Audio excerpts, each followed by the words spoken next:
প্রতিটা মানুষই চায় জীবনে সাফল্য পেতে বা তার জীবনে সাফল্য আসুক, এটাই প্রতিটা মানুষের লক্ষ্য। ফেসবুককে মাধ্যম করে আজকাল প্রচুর মানুষ লেগে পড়েছে নিজের আহ, একটা পরিচয় তৈরি করতে বা নিজের ইনকামের জন্য। কিন্তু ফেসবুক এমন একটা প্ল্যাটফর্ম, ডেফিনেটলি তোমাকে ইনকাম দেবে, কিন্তু সেটা রাতারাতি হবে না। তোমাকে তার পেছনে প্রচুর পরিমাণে পরিশ্রম করতে হবে। উইদাউট মানে কষ্ট কোনো কিছুতেই সাফল্য আসে না, সেরকম ফেসবুকেও তাই।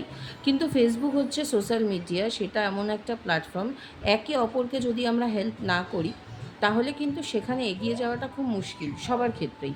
কিছু মানুষ আছে খুব হেল্পফুল, আর কিছু মানুষ আছে খুব হিংসুটে।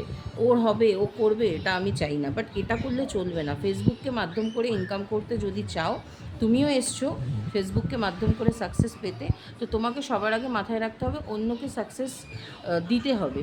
তাকে অন্যকে সাকসেস করা মানে সাকসেস হওয়ার জন্য তাকে এগিয়ে যেতে হেল্প করতে হবে। সেই হেল্প করাটাই তোমার সাকসেসের কাজে লাগবে।